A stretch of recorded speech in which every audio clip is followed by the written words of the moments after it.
गांव में एक साधारण किसान रामू रहता था। वह मेहनती और ईमानदार था, लेकिन उसके खेतों में फसल की कमी हो रही थी। एक दिन रामू की दादी ने उसे एक पुरानी परंपरा के बारे में बताया कि बैल का गोबर गांव के बाहर एक पुरानी मूर्तियों के पास छुपी हुई शक्ति को जगा सकता है। दादी ने कहा, गांव में पुरानी कहावत है कि बैल का गोबर एक खास जगह पर डाला जाए तो उसमें छिपी शक्ति को जगा सकता है, जो किसी भी फसल की समस्या को दूर कर सकती है। रामू ने सोचा कि यह उसकी समस्याओं का समाधान हो सकता है, इसलिए उसने अपने बैल के गोबर को एक विशेष जगह पर ले जाने का निर्णय किया। उसने बैल के गोबर को एक बर्तन में इकट्ठा किया और गांव के बाहर स्थित एक पुरानी मूर्तियों के पास ले गया। वहां एक पुरानी मान्यता के अनुसार बैल का गोबर विशेष स्थान पर डाला जाता था, जिससे उस स्थान की शक्ति जागृत हो जाती थी।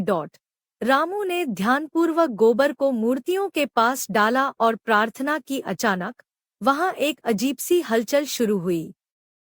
मूर्तियां हिलने लगी और एक चमकदार प्रकाश प्रकट हुआ। यह प्रकाश धीरे धीरे एक पंखे की तरह फैलने लगा और फिर गायब हो गया। अगली सुबह रामू ने देखा कि उसके खेतों में एक अद्भुत परिवर्तन हुआ है। फसलें हरी भरी और ऊंची हो गई थी और उसकी समस्या का समाधान हो गया था। गांव वाले भी चकित थे और उन्होंने रामू की बातों को मान लिया। रामू ने देखा कि बैल का गोबर केवल एक साधारण वस्तु नहीं है, बल्कि उसमें एक विशेष शक्ति छिपी हुई है, जो सही तरीके से उपयोग की जाए तो अद्भुत परिणाम दे सकती है। गांव में रामू की सफलता की कहानी फैल गई और लोग अब बैल के गोबर को एक नई दृष्टि से देखने लगे। उन्होंने समझा कि परंपराएं और मान्यताएं कभी-कभी जीवन में सकारात्मक परिवर्तन ला सकती हैं। बैल का गोबर की कहानी ने यह साबित किया कि पुरानी परंपराओं और मान्यताओं में छिपी शक्तियां और रहस्यों को समझने से जीवन में सकारात्मक बदलाव आ सकते हैं।